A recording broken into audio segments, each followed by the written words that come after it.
Hai, Assalamualaikum warahmatullahi wabarakatuh. Perkenalkan, nama saya Deva Firdaus Irfanda. Saya dari kelas 1 KPID. Tujuan video ini dibuat adalah untuk memenuhi nilai ujian tengah semester Gasal di tahun ini. Di sini saya akan memberikan materi ulumul hadis, yaitu hadis ditinjau dari berbagai aspek. Yang pertama, hadis ditinjau dari bentuk asal. Ulama hadis mendefinisikan hadis secara bahasa yang artinya baru dan lawannya atau kebalikannya yang artinya lama. Dan secara umum yang dimaksud adalah segala perkataan atau perbuatan Nabi Muhammad SAW yang dinukilkan dan disampaikan kepada manusia, baik dari segi mendengar atau segi wahyu dalam terjaga ataupun tertidur. Sedangkan menurut istilah, yaitu segala sesuatu yang disandarkan kepada Nabi Muhammad SAW berupa perkataan, perbuatan, ketetapan, dan sifat. Adapun macam-macam hadis dari bentuk asal. Yang pertama ada hadis qauli. Hadis qauli adalah ucapan Nabi Muhammad SAW yang disampaikan dalam berbagai macam tempat dan kesepakatan. Contoh hadis qauli yang berbunyi, sesungguhnya setiap amal itu tergantung pada niatnya dan bagi setiap seorang akan mendapatkan suatu ganjaran sesuai dengan niatnya. Yang kedua ada hadis fi'li.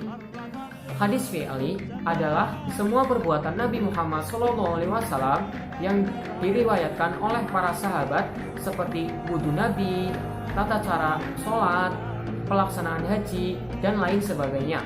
Yang ketiga ada hadis takriri. Hadis takriri atau hadis penetapan, pengukuhan atau isbat adalah semua yang dilakukan oleh Nabi terhadap yang bersumber dari salah satu sahabat beliau, baik berupa perkataan atau perbuatan, meskipun perbuatan tersebut dilakukan di hadapannya atau tidak. Yang keempat ada hadis sifati. Sesuai dengan namanya, hadis sifati adalah hadis sifat. Adalah segala sesuatu yang disandarkan kepada Nabi Muhammad SAW dari kepribadian Nabi Muhammad.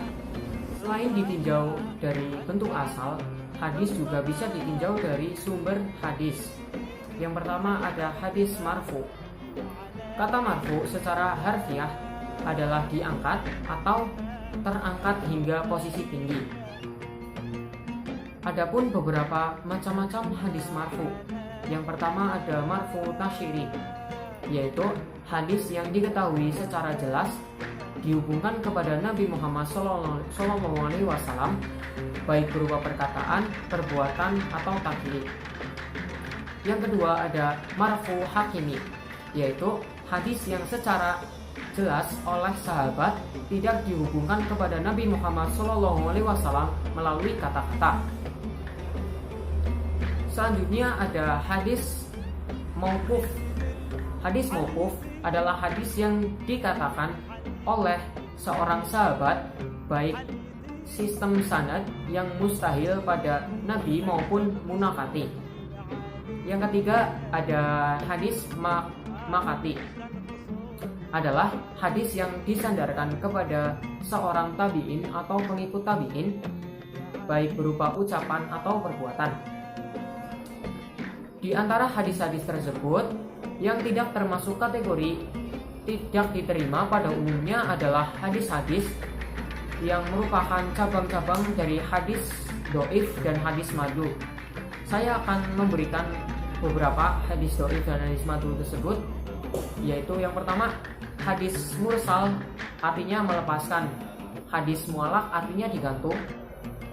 Hadis munakati artinya terputus. Hadis matruk artinya ditinggalkan. Hadis mungkar artinya diingkari. Hadis mu'alal artinya dicatat. Hadis mundorib artinya tercipta. Hadis mauqlub artinya keterlibatan. Hadis mudroj artinya dilepaskan. Hadis mudalas artinya menyembuhkan yang cacat. Dan yang terakhir hadis maudhu, ditolak dalam syariat. Baik, poin yang terakhir adalah pembagian hadis berdasarkan mengikat atau tidaknya hadis tersebut. Yang pertama ada hadis risalah atau tasriyah.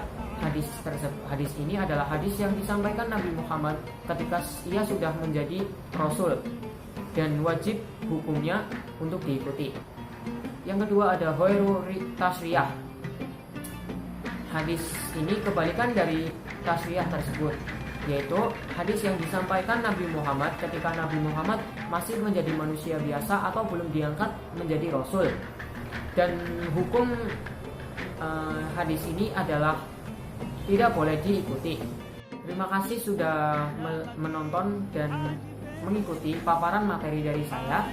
Apabila ada kesalahan kata, mohon dimaafkan.